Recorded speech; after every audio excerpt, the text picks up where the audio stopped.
예, 이제 잠언을 하겠습니다. 참 안 올 때 읽는 책이죠. 예, 잠언 한번 봐주세요.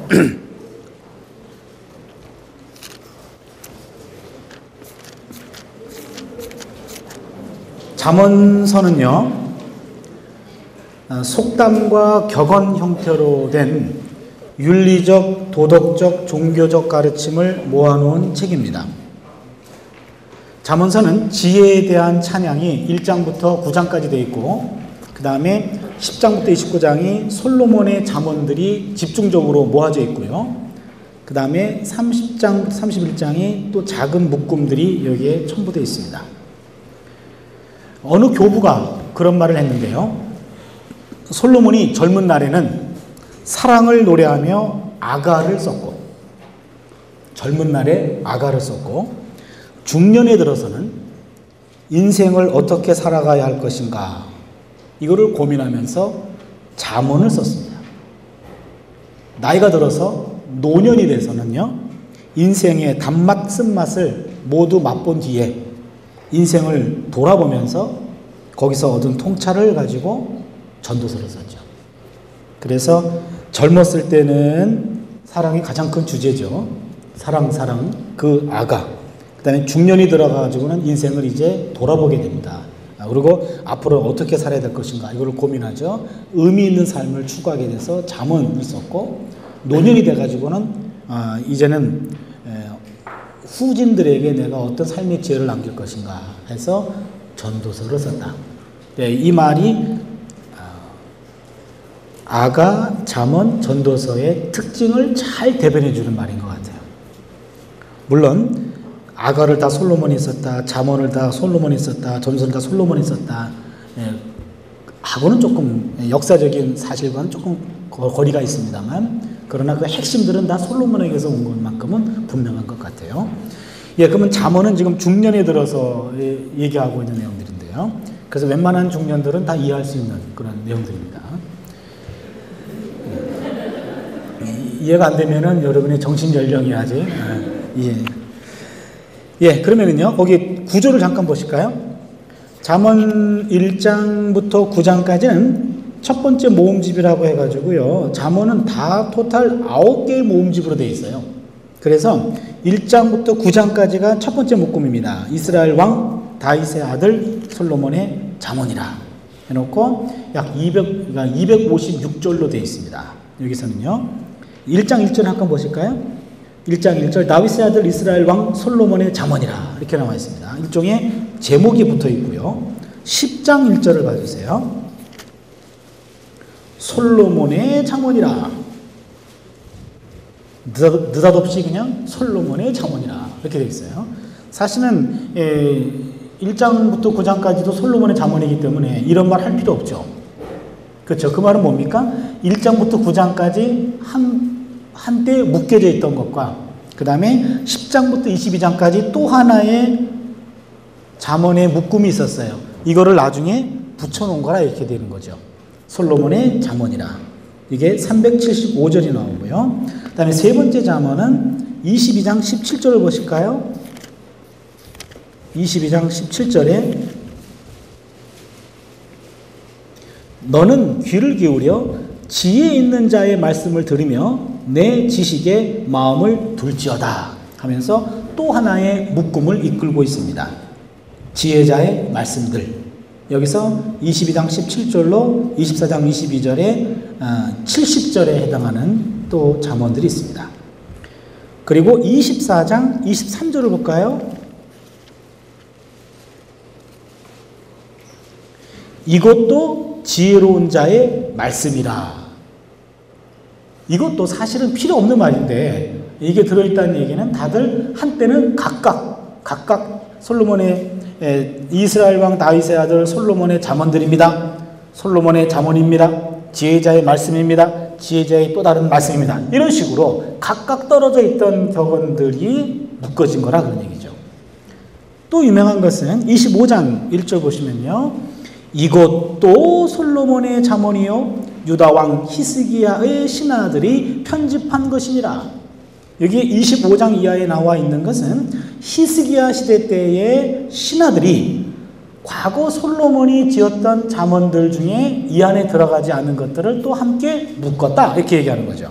그래서 그게 25장부터 29장까지가 솔로몬의 잠언들 세 번째가 되겠죠. 138절이 이 안에 실려 있습니다. 그 다음에 30장 한번 보세요.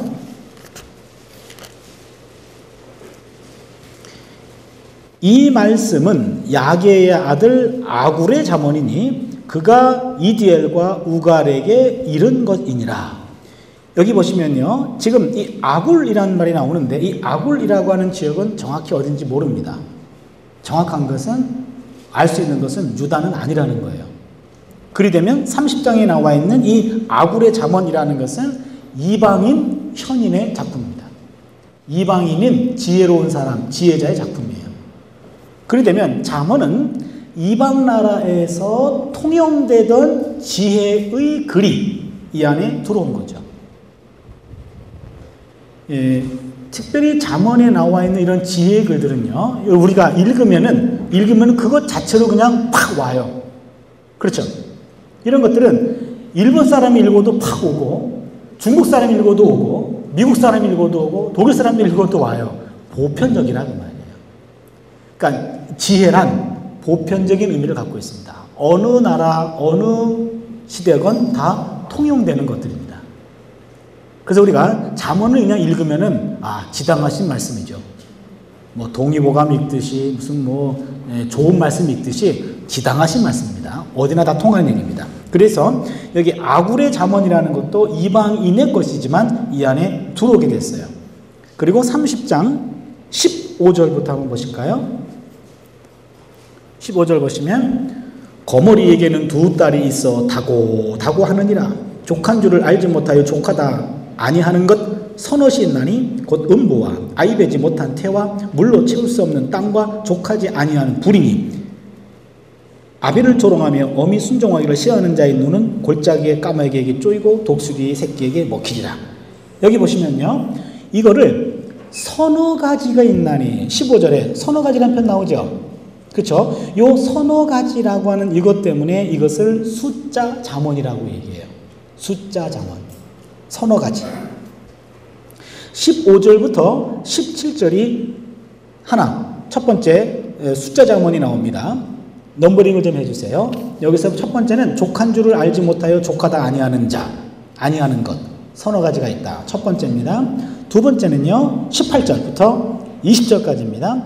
내가 심히 기이 여기고도 깨닫지 못하는 것 서넛이 있나니. 이게 두 번째 숫자 잠언입니다. 그 다음에 21절 보시면 세상을 진동시키며 세상으로 견딜 수 없게 하는 것 서넛이 있나니. 이게 세 번째 숫자 잠언입니다. 3번 넘버링 해주시고, 그 다음 24절을 보시면 땅에 작고도 가장 지혜로운 것 넷이 있나니. 이것도 숫자 잠언입니다. 24절부터 28절까지 되어 있죠. 마지막 29절 봐주시면 잘 걸으며 위풍 있게 다니는 것 서넛이 있나니. 다섯 번째 숫자 잠언입니다. 그리 되면 30장 15절로 33절까지는 숫자 잠언들이 몇 개가 나오죠? 네, 5가지가 나옵니다. 여기서 나와 있는 것은요, 보통은 네 번째 나와 있는 것을 강조합니다. 서넛이 있나니 얘기해놓고 네 번째 있는 것을 강조합니다. 두 번째 걸 한번 보시죠. 내가 심히 기이 여기고도 깨닫지 못하는 것 서넛이 있나니. 첫 번째는 공중에 날아다니는 독수리의 자치. 넘버링 해주세요. 첫 번째. 두 번째는 반석 위로 기어다니는 뱀의 자치. 세 번째는 바다로 지나다니는 배의 자치. 네 번째는 남자가 여자와 함께한 자치. 이게 지금 네 번째가 나오는데요. 이 자치들은 다 하나같이 흔적이 없다는 거예요. 여러분 생각해 보세요. 공중에 날아다니는 독수리 자치. 눈에 보입니까? 자치 안 보입니다. 그 다음에 뱀이 기어다니는 반석 위로, 그것도 돌 위로 기어다니는 뱀의 자치는 흙이라면 보이겠는데 반석 위로는 안 보이죠. 그 다음에 세 번째는 배, 바다로 지나다니는 배의 자치. 조금 지나가면 다 안 보이잖아요. 그리고 네 번째는요, 남자가 여자, 이 여자가 히브리 말로 이게 처녀입니다. 알마예요, 알마. 남자가 여자와 함께한 자치라 그랬는데, 이거 함께라는 말이 정확히 표현하면 안으로예요, 안으로. 남자가 처녀 안으로 남긴 자체. 이건 뭐 육안으로 보기에는 모르는 거죠. 근데 꼭 처녀만 모르는 건가요? 그건 잘 모르겠는데요. 예, 아무튼 요 네 가지 자치는 알 수 없는데 네 번째를 주목하는 거예요. 그래서 20절을 보시면 음녀의 자치도 그러하니라. 그가 먹고 그 입을 씻음 같이 말하기를 내가 악을 행치 아니하였다느니라. 여기서도요, 그가 먹고 입이라고 하는 것은 성기를 암시합니다. 그러니까 이 음녀가 음란한 행위를 하고 그것을 먹고라는 표현으로 표현했어요. 음란한 행위를 하고 자기의 몸을 씻음같이 하니라. 아무도 모른다고 얘기죠. 그래서 이 네 번째, 주로 서너 가지 있나니라는 표현은 네 번째를 강조하기 위해서 하는 표현이라. 이런 숫자 자문이 여기 5가지가 들어가 있다는 얘기입니다. 31장을 보시면 31장에 르무엘 왕의 말씀한 바 곧 그 어머니가 그를 훈계한 자문이라. 여기 르무엘이라는 사람도 이방인입니다. 그러기에 잠언은 30장과 31장에 이방 사람들의 입에서 나온 잠언의 말씀이 이 안에 들어가 있습니다. 그리고 마지막으로 31장 10절 이하에 보면은 누가 현숙한 여인을 찾아 얻을 수 있겠느냐, 찾아 얻겠느냐, 그 값은 진주보다 더하니라 하면서 이제 우리말 성경에 현숙한 여인, 여러분 성경도 그렇게 나와 있나요? 예, 현숙한 여인에 대한 글들이 31절까지 나와 있습니다. 이걸로 마감하는데요. 먼저 우리가 1장 한번 봐주세요. 1장.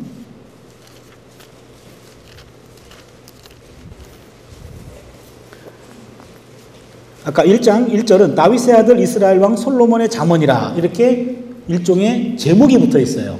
표제가 붙어 있고 1장 2절로 7절까지는요. 1장 2절로 7절까지는 일종의 지혜 연구의 목표라고 얘기할 수 있고 전체의 중심 억구라고도 말할 수 있습니다. 잠언서 전체를 이끄는 것이 1장 7절이에요. 야훼를 경외하는 것이 지식의 근본이오늘 미련한 자는 지혜와 훈계를 멸시하느니라. 이게 계속해서 이제는 반복되는 표현이거든요. 그럼 먼저 잠언서의 주요 본문들을 좀 보도록 하겠습니다. 아까 1장 2절이었죠. 이는 지혜와 훈계를 알게 하며 명철의 말씀을 깨닫게 하며 지혜롭게 의롭게 공평하게 정직하게 행할 일에 대하여 훈계를 받게 하며 어리석은 자로 슬기롭게 하며 젊은 자에게 지식과 근신함을 주기 위한 것이니 지혜 있는 자는 듣고 학식이 더할 것이요 명철한 자는 모략을 얻을 것이라. 잠언과 지혜와 지혜 있는 자의 말과 그 오묘한 말을 깨달으리라. 야훼를 경외하는 것이 지식의 근본이오늘 미련한 자는 지혜와 훈계를 멸시하느니라. 잘 들으세요. 지혜 연구의 목표가 나옵니다. 보시면은요, 지혜 연구의 목표가 제가 보기에는 한 6가지 정도로 지금 여기서 보이는데요. 첫 번째는요, 2절 상반절입니다. 이는 지혜와 훈계를 알게 하며, 지혜 연구하는 목표는 첫 번째는 지혜와 훈계의 깨달음입니다. 지혜를 공부하는 이유는 지혜와 훈계를 깨닫기 위함입니다.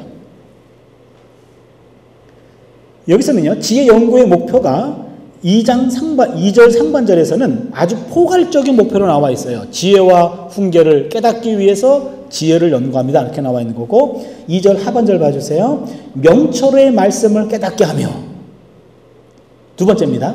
지성의 발전입니다. 지성의 발전. 세 번째입니다. 3절에 나오는데요. 지혜롭게, 의롭게, 공평하게, 정직하게 행한 일에 대하여 훈계를 받게 하며, 이것은요, 법률과 양성입니다. 법률. 그러니까 지혜를 공부해가지고요, 지혜롭게 하고, 의롭게 하고, 공평하게 하고, 정직하게 해서 옳고 그름을 판단할 때에 그 법률가로, 그 사람을 활용하기 위해서요. 옳고 그름을 분별하기 위해서는요, 과거의 선례들도 알아야 되잖아요. 과거에는 A가 옳다고 해놓고 지금은 또 B가 옳다고 그러면은 누가 승복하겠나요? 과거의 판례들을 다 익히 알고 있어야 되고 정확하게 기준을 가지고 공평하게 해야 되면 이 모든 것들, 이 법률가는 어딜 가나 필요하거든요. 그래서 우리가 학문에 가장 처음으로 출발했던 학문이 세 가지예요. 인간들은 이 세 가지 꼭 필요합니다. 첫 번째는요, 일단은 사람들이 두 사람 이상이 모이면은 반드시 분쟁합니다. 여러분, 셋이 만나면은 싸워가지고 누가 옳은지 좀 판단해달라 그러잖아요. 그런 식으로 사회를 구성하기 위해서 맨 먼저 필요한 것이 판단해주는 법률가가 필요해요. 법정. 그것이 어느 사회나 마찬가지입니다. 그래서 법대 공부가 가장 우선되고요.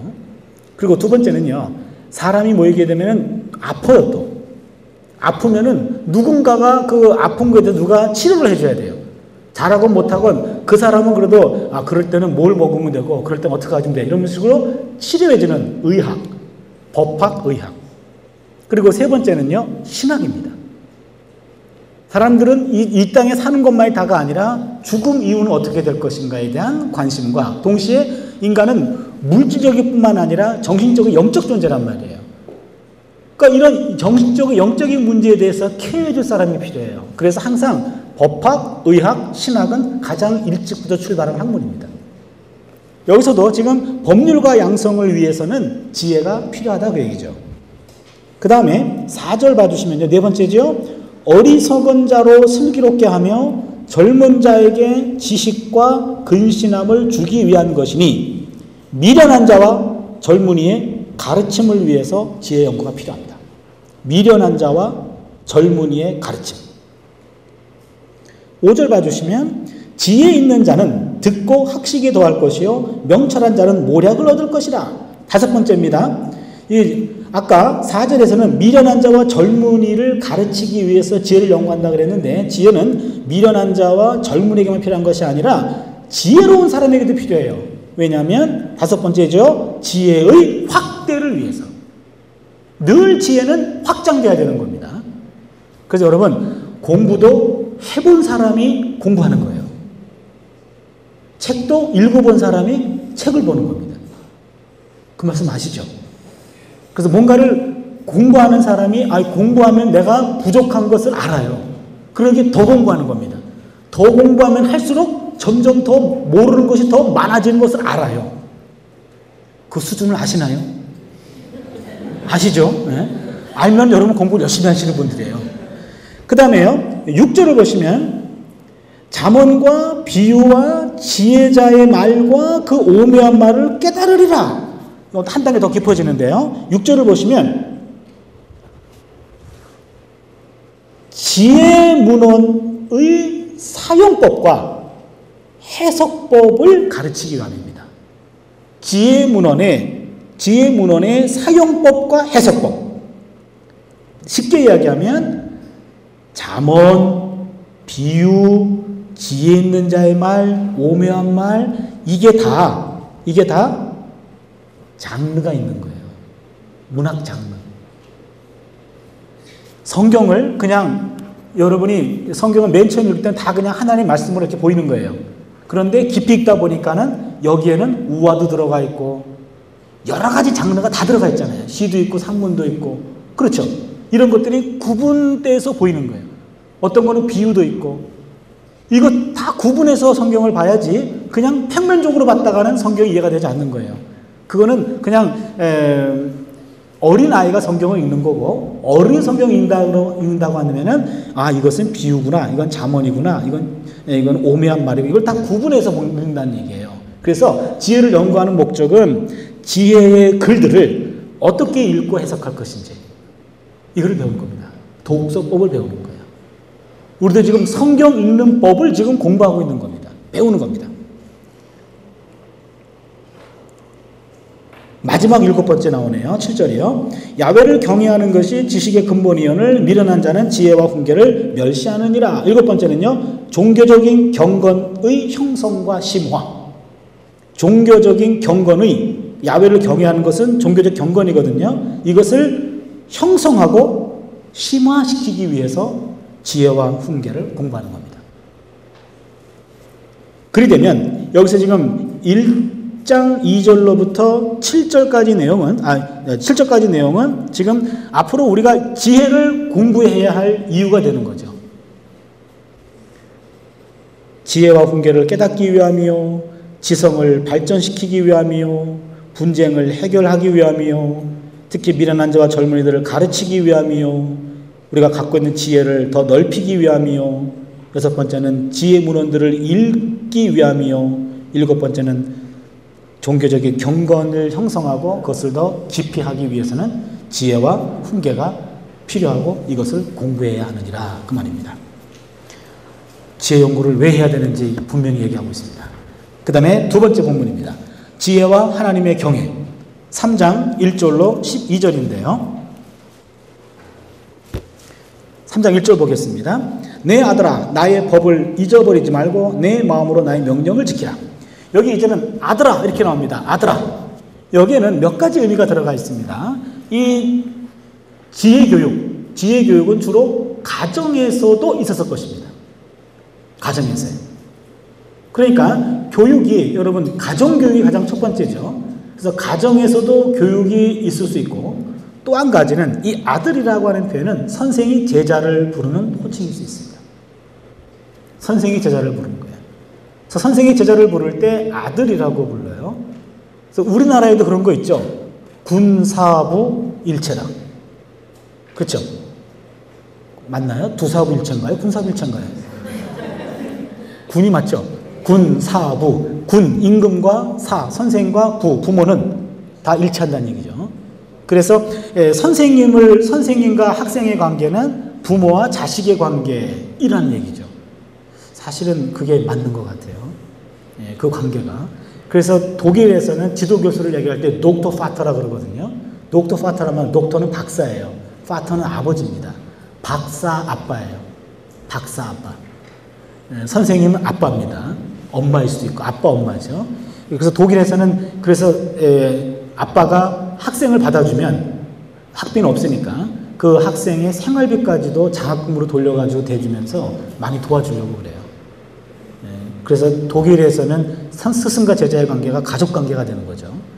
근데 교회나 어디나 다 스승과 제자의 관계는 부모 자식의 관계이어야 될 것 같아요. 그 마음가짐으로. 자식을 가르치는 마음으로 가르쳐야 되고 그 다음에는 부모님을 존경하는 마음으로 선생을 받들어야 거기 가르침이 형성되겠죠. 여러분 그런 마음으로 지금 듣고 계시죠?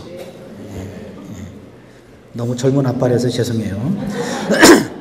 여기서 나의 토라를 잊어버리지 말며 내 마음으로 나의 명령을 지키라. 여기 토라라는 표현이 나올 때요. 이게 수식어가 붙으면은요. 나의 토라라고 말하면 이때는 교훈이나 가르침을 뜻합니다. 그런데 그냥 토라라고만 나오면은 이게 모세오경이나 하나님의 법을 가르쳐요. 여기서는 나의 법이라고 하는 말은 이것은 지혜문학적 가르침입니다. 지혜의 가르침. 내 가르침을 잃어버리지 말고 네 마음으로 나의 명령을 지키라. 그리하면 그것이 너로 장수하여 많은 해를 누리게 하며 평강을 더하게 하리라. 여기 장수와 샬롬이 나오는데요. 구약시대에서는 장수와 샬롬이 가장 큰 복입니다. 왜냐하면 내세는 아직 몰라요. 그렇기 때문에 이 땅에 사는 동안에 가장 축복받는 것은 병 없이 오래 사는 겁니다. 그리고 삶 자체가 샬롬한 거예요. 그래서 장수와 샬롬을 보장해 준다. 3절 봐주시면 인자와 진리로 내게서 떠나지 말게 하며 그것을 내 목에 매며 내 마음판에 새기라. 그리하면 내가 하나님과 사람 앞에서 은총과 기중이 여김을 받으리라. 인자, 헤세드와 진리, 에메트. 헤세드와 에메트. 이 인자와 에메트. 이게 성실과 진실함. 성실함과 진실함. 이게 헤세드와 에메트. 인자와 진리란 말이 거의 비슷한 뜻인데요. 그러니까 인자라는 말은 성실, 진리라고 하는 말은 진실. 성실함과 진실함을 내게서 떠나지 말게 하라. 그것을 내 목에다가 메고 다녀라. 장신구처럼. 내 삶이, 마음이 항상 성실함과 그 다음에는 진실함의 떠나지 않게 하라. 마음판에 새겨라. 그리하면 네가 하나님과 사람 앞에서 은총과 기중이 여김을 받으리라. 은총과 그 다음에 기중이 여김을 받으리라. 호평이죠. 호평. 너는 마음을 다하여 하나님을 의뢰하고 내 명철을 의지하지 말라. 여기부터는요, 이제는 지혜가 하나님을 의뢰하는 것과 결부됩니다. 지혜가 하나님 경외와 일치됩니다. 그렇다면 지혜는 이성의 일이 아니라 하나님을 경외하는 이름을 강조합니다. 지혜는 이성적 작업만이 아니라 하나님을 경외하는 일이 됩니다. 그래서 여기서 하나님 경외란 먼저 5절을 보시면 5절 6절이죠. 너는 마음을 다하고 야훼를 의뢰하고 내 명철을 의지하지 말라. 그러니까 지혜는 이성에 의지하지 말고 하나님을 의뢰하라. 너는 범사의 그를 인정하라. 그리하면 내 길을 지도하시리라. 첫 번째입니다. 하나님 경외란 온전한 신뢰입니다. 온전한 하나님 신뢰. 그게 5절과 6절에 나옵니다. 특별히 6절에 너는 범사의 그를 인정하라. 이 표현이요, 히브리어로 보면은 범사의 그를 인정하라는 말이요, 모든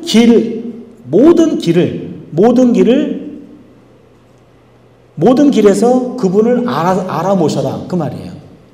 다시 말씀드리면 어떠한 길을 걷든 그분을 알아모셔라. 어떠한 길을 걷든 그분을 알아모셔라. 내가 걸어가는 모든 길을 그분을 알아서 모셔라. 그 말은 뭡니까? 일상이 하나님 체험해야 된다. 그 말이죠. 나의 24시간의 일상이 하나님을 인정하는, 하나님을 모시는, 하나님이 알도록 하는, 그분을 알아모셔라라는 것은 내 일상을 하나님과 더불어 하라, 그런 얘기입니다.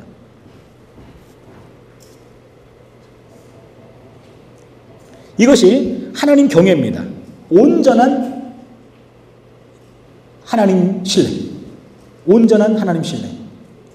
모든 일상에서. 그 다음에 두 번째는요, 거기 7절에 나오죠. 스스로 지혜롭게 여기지 말지어다. 야훼를 경외하며 악을 떠나라. 스스로 지혜롭게 여기지 말아라. 겸손입니다. 겸손. 하나님을 경외한다는 말은 두 번째로 겸손함을 유지하는 겁니다. 8절에 세 번째가 나오는데요. 이것이 내 몸의 양약이, 그거는 이제 7, 8절이요. 양약이 되어 내 골수도 윤택하게 하리라. 그 다음에 9절에 세 번째가 나옵니다. 내 재물과 내 소산의 처음 익은 열매로 야훼를 공경하라. 이게 세 번째입니다. 하나님을 경외하는 것은 하나님을 공경하는 겁니다. 근데 여러분 잘 들어보세요. 이 공경하다란 말이 이게 카베드란 동사예요. 카베드. 우리가 창세기 오경할 때 얘기했는지 모르겠네요. 출애굽기에서 부모 계명. 내 부모를 공경하라. 기억납니까? 공경하라 할 때 이 단어가 이 단어예요. 카베드. 공경하라고 하는 히브리 말은요, 공경하라고 하는 말은 물질로 섬기라는 얘기입니다. 공경하라고 하는 말의 1차적인 의미는 무겁게 여기라는 얘기고, 무겁게 여겨라. 그러니까 그분을 존중하라. 존중은 무겁게 여긴다는 얘기죠. 무겁게 여기라는 얘기고, 두 번째는 구체적인 섬김을 말해요. 구체적인 물질적 섬김입니다. 그게 공경하라예요. 여기서는요, 하나님을 공경하라 이렇게 나와요. 물질로 공경하라 이렇게 나옵니다. 이게 하나님을 경외하는 겁니다. 또 한 가지 제가 서비스로 하나 알려드리면, 공경하라라고 하는 말이 명령형으로 나올 때 목적어는 두 가지로만 제한된다 그랬죠. 하나님하고 부모 둘밖에 없습니다. 어른을 공경하라, 성경에는 안 나와요. 윗사람을 공경하라, 성경에 안 나옵니다. 성경에서의 모든 인간관계는 어떤 원칙이라고 그랬죠? 상호 존중이에요. 에베소서 5장 21절.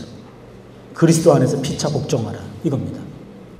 그러니까 성경이 말하는 인간관계는요, 어른이고 아래고, 어른이고 어린아이고, 윗사람 아랫사람이고, 상호 존중이지, 윗사람을 공경해라. 이건 우리 유교 사상입니다. 이런 사상으로 우리가 지금 바뀌어야 되는 게 우리의 과제이기도 해요. 목회자를 공경하라. 이것도 아니에요. 목회자와 성도 간의 상호 존중입니다. 근데 상호 존중에서 벗어나는 존재가 딱 한 분 있는 거예요.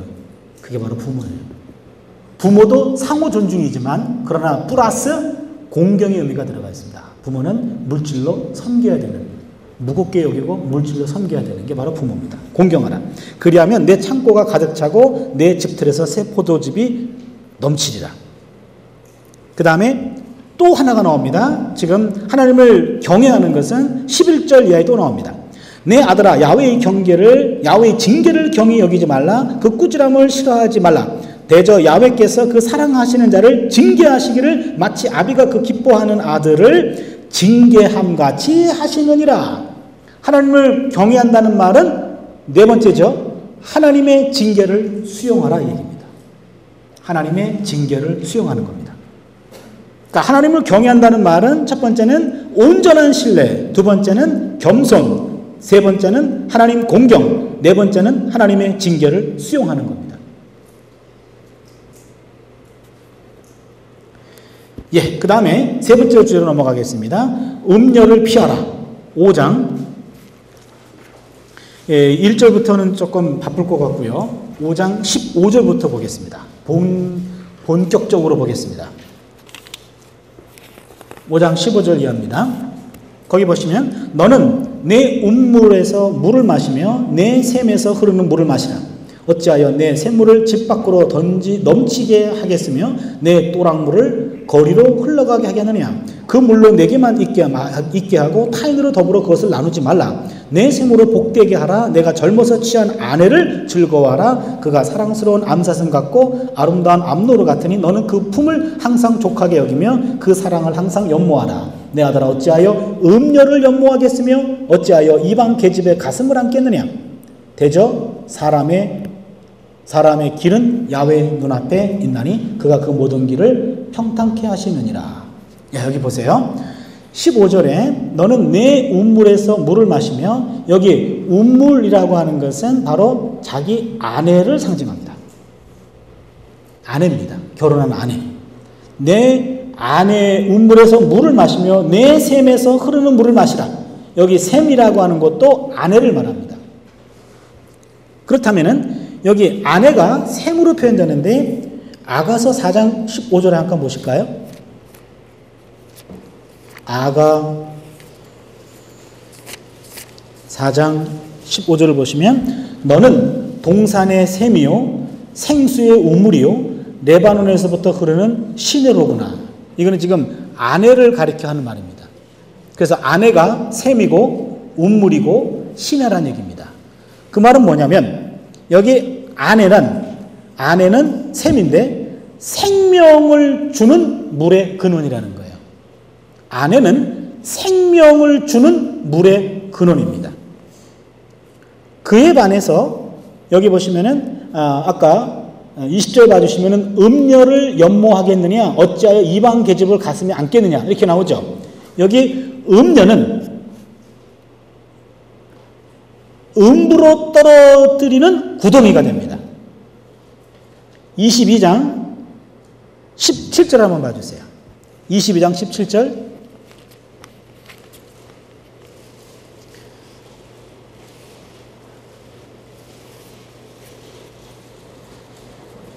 (17절이) 14절이네요. 죄송합니다. 22장 14절. 음녀의 입은 깊은 함정이라 야훼의 노를 당한 자는 거기에 빠지느니라. 그러니까 음녀의 입은 깊은 구덩이라 야훼의 노를 당한 자는 거기에 빠지느니라. 그래서 하나님이 짝지어 주신 아내는 생명을 주는 물의 근원이 되고 그 밖에 있는 여인은 음부로 떨어뜨리는 구덩이가 되느니라. 그러면서요 다시 넘어오시면 내 샘에서 흐르는 물을 마시라. 어찌하여 내 샘물을 집 밖으로 던지게 하겠으며 내 또랑물을 거리로 흘러가게 하겠느냐. 구약에서는요 그 샘이라고 하는 것은 개인의 소유입니다. 공동 소유가 아니에요. 개인 소유입니다. 개인 소유인데 그것이 남들에게도 그 물을 넘치어서 먹게 하지 말아라 이 말이에요. 이 말은 뭐냐면 이것은 남편이 아내에게 충실하지 않아서 아내가 외도하는 걸 얘기하는 겁니다. 충실했음에도 외도하는 건 여기 안 들어가요. 무슨 말인지 아시겠죠? 그래서 그 물로 내게만 있게 하고 타인으로 더불어 그것을 나누지 말라. 내 셈으로 복되게 하라. 내가 젊어서 취한 아내를 즐거워하라. 성적인 친밀감을 표현해주고 있습니다. 그래서 아까 너는 내 음물에서 물을 마시며 내 셈에서 흐르는 물을 마시라. 이 말은 아까 생명을 주는 물의 근원이라고 그랬잖아요. 또 다른 말로 표현하면 성적 갈증을 만족시켜주는 셈이라는 뜻도 있습니다. 성적 갈증을 만족시켜주는 셈이다. 그 셈이 복되게 해서 내가 젊어서 취한 아내를 즐거워하라. 함께 즐거워하라는 얘기입니다. 그는 사랑스러운 암사슴 같고 아름다운 암노루 같으니 너는 그 품을 항상 족하게 여기며 그 사랑을 항상 연모하라. 이것은 지금 남녀 간의 부부 간의 관계를 얘기해 주고 있는 겁니다. 이것이 과거에도 이런 성적인 외도가 많았던 모양입니다. 오늘날에도 여전하죠. 여전한데 중요한 것은 21절이에요. 대저 사람의 길은 야훼의 눈앞에 있나니 그가 그 모든 길을 평탄케 하느니라가 헤아리 시느니라. 그게 나와 있죠, 관주에. 맞죠? 이 부분을 우리가 주목해야 됩니다. 대저 사람의 모든 길은, 내가 걷고 있는 그 길은 외도의 길이건 그런 모든 길도 다 하나님의 눈앞에 있다는 거예요. 그가 모든 길을 다 헤아리고 있느니라. 이거를 가장 잘 실천해가지고 복받은 사람이 있죠. 요셉입니다. 요셉. 내가 보기에 요셉은 이거 하나밖에 잘한 게 없어요. 창세기 39장에서 보디발의 아내 유혹을 물리친 거예요. 그래서 요셉 이야기가 지혜문헌의 교과서입니다. 요셉이 최고의 지혜자예요. 지혜자는 다른 것이 아니라 지혜문헌에서 말하고 있는 것을 몸소 지킨 사람이죠. 그러니까 나의 인간이 걸어가는 모든 길은 야훼의 눈앞에 있다. 이것만 인정하면 돼요. 내가 걷는 모든 길은 하나님의 눈앞에서 하나님이 보고 계신다는 거예요. 그렇다면은 그 모든 것들을 다 하나님이 헤아리고 있다라고만 이것만 놓치지 않는다면 자기 몸을 함부로 굴리지는 않겠죠. 그 다음에 게으름. 게으른 사람들은 꼭 봐야 되는데요. 잠언 6장 봐주세요. 잠언 6장. 게으른 자여 개미에게로 가서 그 하는 것을 보고 지혜를 얻으라. 개미는 두령도 없고 간역자도 없고 주권자도 없으되 먹을 것을 여름 동안에 예비하며 추수 때에 양식을 모으느니라. 게으른 자여 내가 어느 때까지 눕겠느냐, 내가 어느 때까지 잠이 깨어 일어나겠느냐. 좀 더 자자, 좀 더 졸자, 손을 모으고 좀 더 눕자 하면 내 빈궁이 강도같이 오며 내 곰핍이 군사같이 이르리라. 아주 유명한 말이죠. 예, 여러분 게으름은, 나는 안 게으르다 그런 사람 있나요? 나는 안 게을러요. 저밖에 없죠. 저도 게으르거든요. 이게 게으름은 본성인 것 같아요. 제가 생각하기에 어떤 분은 정말로 공부도 많이 하고 책도 많이 쓰고 잠도 안 자고 정말 열심히신 분인데 그분도 얘기하는 거 보면 내가 너무 게을러서요. 그렇게 얘기해요. 근데 겸손해서 하는 말이 아니에요. 그 사람은 안 겸손하거든요. 그거 보면은 게으름도 보편적인 것 같아요. 모든 인간은 게으른 것 같아요. 그래서 여러분 집에 있으면은 그냥 앉아있고 싶고, 앉아있고 눕고 싶고, 눕고 싶으면 자고 싶고 그런 거잖아요. 그래서 그거는 내가 나쁜 사람이 아니라 모든 인간이 다 그래요. 그래서 모든 인간에게 개미랑 친해져야 할 이유가 있습니다. 개미는 근면과 선견지명의 전형입니다. 근면과 선견지명입니다. 개미는 절대로 홍수에 떠내려가지 않죠. 홍수 나기 전에 다 도망가죠, 이미 개미는. 그래서 개미는 항상 근면하고 선견지명의 전형적인 곤충입니다. 잠언 26장 한번 봐주세요. 잠언 26장 13절에 보시면 게으른 자는 길에 사자가 있다, 거리에 사자가 있다 하느니라. 뭔 얘기입니까? 안 나간다는 얘기죠. 그렇죠. 그리고 문짝이 돌저기를 따라서 도는 것 같이 게으른 자는 침상에서 구르느니라. 이게 이 14절이 잠언서 전체에서 가장 훌륭한 잠언들 중에 하나래요. 어떤 잠언학자는요, 이게 가장 훌륭하답니다. 문짝이 돌저기를 따라 도는 것 같이 게으른 자는 그냥 침상에서 구르기만 하는 거죠. 그것만 하는 거야. 일 안 하고. 그래서 게으른 자는 그 손을 그릇에 넣고도 입으로 올리기를 괴로워하느니라. 돌아가셔야죠. 그 정도 됐으면은. 그러니까 그 정도로 게으른 게으른 사람이 많은 모양이에요. 그 다음에 저기 8장을 보겠습니다. 지혜의 선제성. 잠언 8장은 유명한 장인데요. 8장 22절입니다. 야훼께서 그 조화이시 잡고 태초에 일하기 전에 나를 가지셨으며, 여기 나는 누굽니까? 지혜입니다. 8장 22절로 31절은요 지혜를 의인화했어요. 근데 여러분 지혜가 히브리 말로 호크마라 그러는데 히브리어는요 다 성이 있어요. 명사는. 그래서 호크마, 여기서 나오는 헬라 말이 소피아죠. 소피아. 소피아라는 말을 이름 쓸 때 여러분 남자한테 소피아 그럽니까? 여성이죠. 그렇죠? 소피아라는 말이 여성이고요. 호크마라는 말도 여성입니다.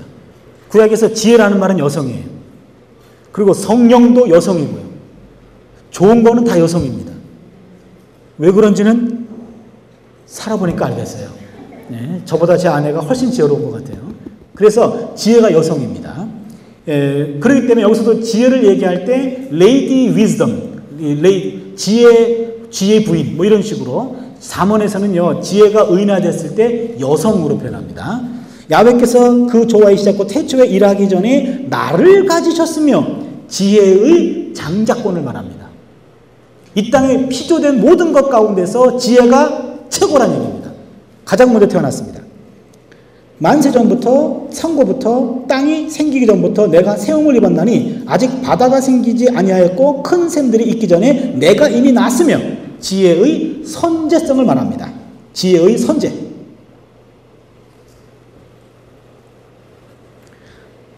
산이 세움을 얻기 전에, 언덕이 생기기 전에 내가 이미 났으니 해놓고, 여기 보시니까 지혜는 하나님이 창조하기 전에 먼저 지혜부터 창조하고 지혜와 더불어 우주를 창조했다 그런 얘기예요.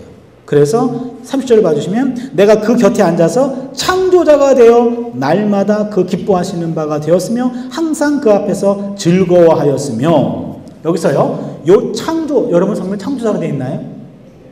예, 이게 문제의 단어입니다. 문제의 단어. 지혜가 창조자냐, 이게 문제의 단어인데요. 여기는 세 가지 의미로 해석이 됩니다. 첫 번째는요, 여기서는 먼저 창조자라는 단어가요, 이게 창조자라는 단어가 아니라 일종의 기능공입니다. 기능공. 그래서 이건 뭐냐면 하나님이 창조하시기 전에 먼저 지혜를 창조했어요. 그래서 지혜가 기능공이 돼가지고 야훼의 창조 행위를 도와주면서 함께 기뻐했다 그 말이죠. 그러니까 지혜가 기능공으로서 창조의 동역자로서 활동했다는 얘기입니다. 두 번째는 이 단어가 여러분 관주를 보면 양육받는 아이라고 나와 있죠. 그렇죠? 이게 양육받는 아이라는 의미로도 볼 수 있습니다. 그럼 이것은 야훼 앞에서 뛰노는 어린이에요. 이건 뭐냐면 창조의 목격자가 되는 겁니다. 창조의 목격자. 그러니까 지혜가 창조의 동역자였느냐 아니면은 지혜의 목격자였느냐 그 말이고요. 요즘에 와가지고 또 달리 해석하는 사람들은 요 창조자 어린아이라고 하는 표현을 그냥 성실하게 진실하게 그런 부사로도 해석합니다. 그러면은 지혜가 성실하게 가까이서 만물의 창조를 지켜보며 기뻐했다 이 말이죠. 되겠나요? 아무튼 여기서 말하는 내용은 뭐냐면 지혜는 모든 것들보다 앞섰으며 지혜는 창조사역에도 동참해서 최소한 기뻐하며 목격했던 그런 것이 지혜입니다. 그래서 지혜가 이 땅에서 모든 존재보다 앞선 존재로서 지혜는 꼭 필요하고 귀한 것이다 그런 얘기입니다. 그래서 지혜가 30절에 봐주시면은요, 30절은 하나님의 기쁨을 얘기해주고 31절은 사람이 거처할 땅에서 즐거워하며 인자들을 기뻐하였었느니라 인간의 기쁨이기도 합니다. 지혜는 하나님의 기쁨이기도 하고 인간 사회에도 기쁨이 되는 것이 지혜라는 얘기입니다. 그 다음에 29장으로 넘어가겠습니다. 6번에 잠언서 안에서 인과응보의 원리를 벗어나는 6가지 구절이 나오는데요. 대표적인 것 하나만 보죠.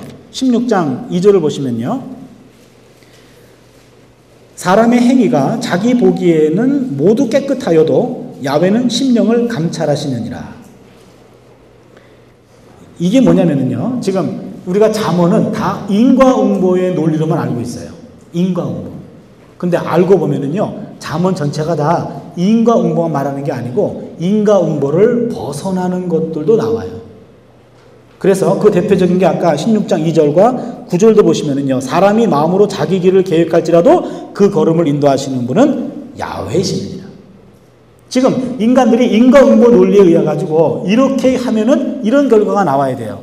그런데 그럴 때도 있고 안 그럴 때도 있죠. 그렇죠. 그겁니다. 그래서 잠언은 항상 인과응보 논리에 충실해요.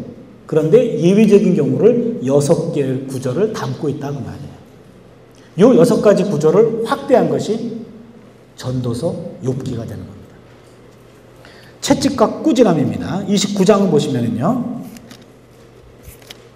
아까 하나님을 경외하는 사람은 하나님의 징계를 달게 받는다 그랬는데요. 여기 채찍과 꾸지람 봐주세요. 29장 15절 19절.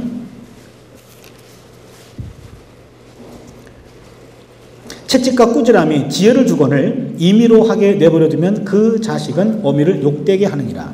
악인이 많아지면 죄도 많아지나니 의인은 그들의 망함을 보리라. 네 자식을 징계하라. 그리하면 그가 너를 평안하게 하겠고 또 내 마음에 기쁨을 주리라. 묵시가 없으면 백성이 방자히 행하거니와 율법을 지키는 자는 복이 있느니라. 여기까지 한 절 더. 좋은 말만 하면 고치지 아니하나니 이는 그가 알고도 청종치 아니함이러니와. 여기서 보시면은요. 지금 자식을 징계하는 것을 두려워하지 말아라 그 말입니다. 여기서 우리가 기억할 것은요. 채찍과 꾸지람이 오히려 그 아이에게 지혜를 준다라는 얘기예요. 그렇다고 죽도록 패면 안 되죠.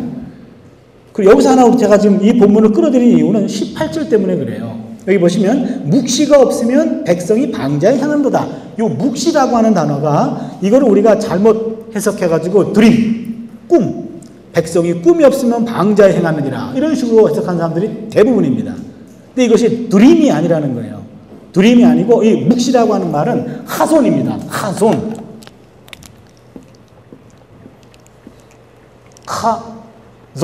그래서 하손. 이거를 번역하면은 비전이 돼요. 비전입니다. 드림이 아니에요. 드림이란 말은 할롬이란 단어가 따로 있어요. 히브리 말로. 그래서 이것은 비전이란 말인데 이 하손이란 말은 예언자적 묵시입니다. 예언자적 환상. 그래서 이 묵시라고 하는 이 단어는요. 예언자가 본 환상이에요. 달리 말씀드리면 예언자가 백성들을 고발하고 책망하잖아요. 그 말입니다. 그러니까 예언자적인 고발, 예언자적인 책망이 없으면 백성이 방자에 행한다 이 말입니다. 그래서 이 말은 무슨 꿈꾸란 얘기가 아니라 예언자의 말씀에 귀를 기울이라는 얘기예요. 예언자가 쓴소리를 하는 것을 귀 기울일 줄 알아야 백성이 방자에 행하지 않는다. 이 컨텍스트가 지금 꾸지람과 채찍이죠. 그러니까 꾸지람과 채찍에 지혜가 들어가 있는 거예요. 거기에는 바로 예언자적인 메시지를 받아들이라는 거고 그게 또한 율법을 지키는 것과 마찬가지라는 얘기입니다. 그럼 여기서는 율법신앙과 지혜신앙과 예언신앙이 통합이 됩니다. 아주 멋있는 본문이에요. 저만 지금 흥분하고 있는데 지금. 이 멋있잖아요 지금. 채찍과 꾸지람은 바로 지혜를 더하는 건데 그것이 바로 예언자의 책망의 말씀을 듣는 것이고 이게 바로 토라를 지키는 거라고 말해요. 그러니까 이쯤 오니까 율법신앙과 예언신앙과 지혜신앙이 통합되고 있습니다. 아굴의 기도를 한번 봐주세요. 아굴의 기도는 우리가 잘 아는 내용입니다. 7절에 내가 두 가지 일을 주께 구하옵나오니 나의 죽기 전에 주시옵소서. 여기서 잠언서에 나오는 유일한 기도입니다. 아굴의 기도가. 잠언은 지금까지 기도한 적이 없습니다. 근데 이것이 유일하게 기도가 나와요. 아굴의 기도. 곧 허탄과 거짓말을 내게서 멀리하옵시고 나로 가난하게도 마옵시고 부하게도 마옵시고 오직 필요한 양식으로 내게 먹이시옵소서. 사실은요 2가지를 강구했다 그랬는데 정확히 말하면 3가지가 돼요. 이 사람 사기치고 있어요 지금. 허탄과 거짓말을 내게서 멀리 마시며 첫 번째죠. 두 번째 나로 가난하게도 마옵시고 부하게도 마옵시고 세 번째 필요한 양식을 내게 먹이시옵소서. 원래 3가지인데 이 사람이 2가지라 그랬으니까는 두 번째, 세 번째 그냥 묶어버리는 겁니다. 그럼 첫 번째 봐주세요. 이 사람이 뭘 기도했냐면 허탄과 거짓말을 내게서 멀리하옵소서. 이 허탄과 거짓말이란 말은요, 이렇게 두 가지가 아니라 헛된 거짓말, 이런 표현을 쓰는 일종의 히브리 표현, 중의법이라고 표현해요. 한 단어인데 두 명사를 나열하는 거예요. 허탄과 거짓말. 이 말은 허탄한 거짓말입니다. 허탄한 거짓말. 그러니까 헛된 거짓말을 내게서 멀리 하옵시고, 두 번째는 나로 가난하게도 마옵시고 부하게도 마옵시고 중도의 삶을 살게 하옵소서, 이 말이죠. 그래서 필요한 양식을 내게 먹이시옵소서. 먹고 살기에 부족하지 않은 삶만 내게 허락해 주십시오. 그런 의미입니다. 여기서는요, 왜냐하면 구절이 중요합니다. 중요한 것은 혹 내가 배불러서 하나님을 모른다, 자기 만족으로 인한 하나님 부정 할까 하오며, 혹 내가 가난하여 도적질하고 내 하나님의 이름을 욕되게 할까 두려워함이니이다. 여기 보시면 배불러서 하나님을 부인할까 하오며, 너무 배가 고프면은 남의 것들을 훔쳐야 되기 때문에 도적질해가지고 하나님의 이름을 욕되게 할까 두려움입니다. 기준이 중요합니다. 기준이 뭡니까? 하나님에 대한 충성이에요. 이 아굴의 기도가 하나님에 대한 신실함을 지키기 위해서 너무 배부르게도 마옵시고 너무 가난하게도 마옵소서. 그러니까 배부름과 가난함, 거짓말, 허탄한 거짓말도 하지 말게 하시고 너무나 가난하게 너무도 부하게도 마옵소서 하고 하는 기준은 하나님 앞에서의 신실한 삶이 흔들리지 않도록 하기 위해서입니다. 이게 우선이라는 얘기죠. 이상적인 여인은 이상한 여인인데 넘어가야 되겠습니다. 그럼 잠언서 메시지만 읽고 끝내야 되겠네요. 봐주세요. 고대 이스라엘 주변 나라들의 가르침에 따르면 삶 및 세상의 질서를 알고 자신의 삶을 거기에 맞추는 사람이 지혜로운 사람입니다. 따라서 이방의 지혜로는 젊은이들에게 경험적인 지식을 전해줌으로써 그들을 처세에 능하게 해주고 그들에게 행복과 성공에 이르는 길을 알려주는 것이 과제입니다. 이게 이방 지혜론이에요. 그런데 구약 성경에서 말하는 인생의 성공이란 사람들의 영리함에만 달린 것이 아니라 근본적으로는 하나님의 뜻을 따르는 데 달려있다는 진리를 선포하고 있습니다. 지혜는 야훼를 온전히 두려워하는 마음에서 비롯됩니다. 곧 야훼를 공경하고 경외하며 야훼께 순종할 준비가 되어 있는 마음에서 지혜가 온다는 거예요. 이게 우리가 지혜 문학은 보편적이라고 그랬는데 이스라엘의 지혜는 거기에 야훼 경외라는 게 들어간다.